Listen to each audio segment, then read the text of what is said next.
तो चलिए एक और बड़ी खबर राजधानी भोपाल से। राज्यसभा चुनाव को लेकर अब सरगर्मी तेज हो गई है। दिल्ली में भाजपा के राष्ट्रीय नेतृत्व के साथ मंथन। हेमंत खंडेलवाल और सीएम डॉक्टर मोहन यादव ने राष्ट्रीय नेतृत्व से किया मंथन। तो एक दो दिन में हो सकती है प्रत्याशियों की घोषणा। नामों के प्रस्तावों पर अब केवल सीईसी की मुहर लगना बाकी है।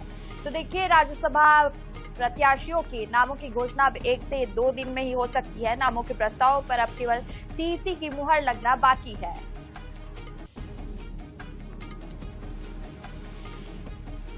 तो ज्यादा जानकारी के साथ ब्यूरो चीफ अनुराग मालवीय जी हमारे साथ जुड़ गए। अनुराग जी, अब 1 से 2 दिनों में ही राज्यसभा प्रत्याशियों के नामों की घोषणा हो सकती है, केवल सीईसी की मुहर लगना बाकी है।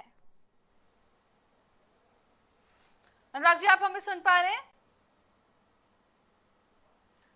तो अनुराग जी तक हमारी आवाज नहीं पहुंचे, एक बार फिर से संपर्क करने की कोशिश करेंगे। तो आपको बता दें, दिल्ली में भाजपा के राष्ट्रीय नेतृत्व के साथ मंथन जो है वो लगातार जारी है और इसको लेकर अब विचार किया जा रहा है। हेमंत खंडेलवाल और डॉक्टर मोहन यादव ने राष्ट्रीय नेतृत्व से मंथन किया। 1-2 दिन के अंदर प्रत्याशियों के नामों की घोषणा हो सकती है। तो प्रदेश में 18 जून को होने वाले राज्यसभा चुनाव को लेकर भाजपा की रणनीतिक तैयारियां पूरी हो गई हैं। राज्यसभा प्रत्याशियों के नामों को लेकर बुधवार को दिल्ली से लेकर भोपाल तक राजनीति हलचल रही। बुधवार को मुख्यमंत्री डॉक्टर मोहन यादव के दिल्ली दौरे और प्रदेश अध्यक्ष हेमंत खंडेलवाल के दिल्ली से भोपाल वापसी के बाद माना जा रहा है कि पार्टी आलाकमान ने संभावित नामों पर प्रदेश नेतृत्व से अंतिम चर्चा कर सिलेक्टेड नामों की जानकारी दे दी है। अगले 1 से 2 दिन में इसकी आधिकारिक घोषणा हो जाएगी।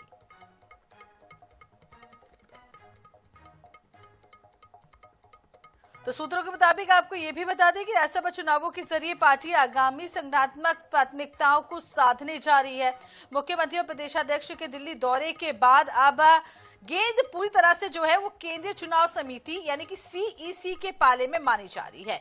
माना यह भी जा रहा है कि अगले 48 घंटे में दिल्ली से हरी झंडी मिलते ही पार्टी अपने अधिकृत नामों का ऐलान कर देगी। एक बार फिर से अनुराग जी का रुख कर लेते हैं।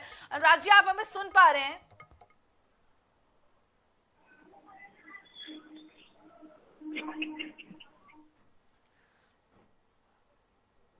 तो टेक्निकल प्रॉब्लम किसी वजह से संपर्क नहीं हो पा रहा है। हम खबर लगातार आपको बता रहे हैं। तो 2 दिन से खंडेलवाल का भी दिल्ली दौरा था, दिल्ली में डेरा डाले हुए थे। अब देखना होगा किन नामों पर मुहर लगी है।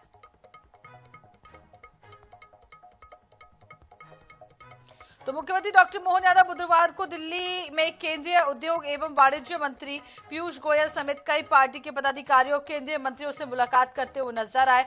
आधिकारिक तौर पर यह मुलाकात विकास कार्यों को लेकर थी, लेकिन माना यह भी जा रहा है कि राष्ट्रीय नेतृत्व ने राज्यसभा चुनाव की रणनीति और प्रदेश संगठन के इनपुट पर सीएम से चर्चा की है।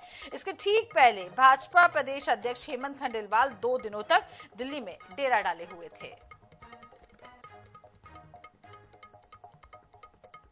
वे वहां केंद्रीय नेतृत्व के साथ कई महत्वपूर्ण संगठनात्मक बैठकों में भी शामिल हुए और इन बैठकों में मध्य प्रदेश संगठन की ओर से तैयार जमीनी फीडबैक, क्षेत्रीय संतुलन और सामाजिक समीकरणों का पूरा खाका केंद्रीय आलाकमान के सामने रखा गया।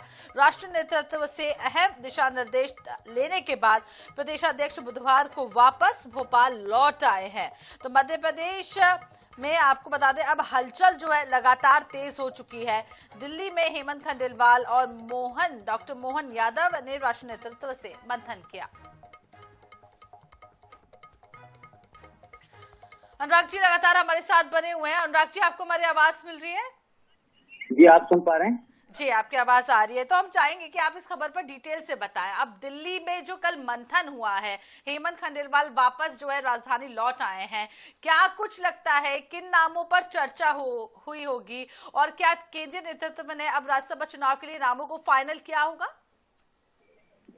देखिए, निश्चित रूप से कहीं ना कहीं अगर हम बात करें तो ये तय बात है कि कल चर्चा हो चुकी है और इस चर्चा के बाद आप मान के चल सकते हैं कि जल्दी ही जो है मध्य प्रदेश में राज्यसभा उम्मीदवारों के नामों का चयन हो जाएगा। 2 उम्मीदवार जो हैं भारतीय जनता पार्टी के लगभग तय माने जा रहे हैं। एक सामान्य वर्ग से होगा और एक एसटी वर्ग से होगा और दोनों की उम्मीदवारी को लेकर कल मुख्यमंत्री और प्रदेश अध्यक्ष दोनों ने जो है केंद्रीय नेतृत्व से बात की और उसी के बाद कहीं ना कहीं अब ये माना जा रहा है कि मध्य प्रदेश में जो है राज्यसभा उम्मीदवारों की घोषणा आज देर रात तक या कल सुबह तक के हो सकती है। जी।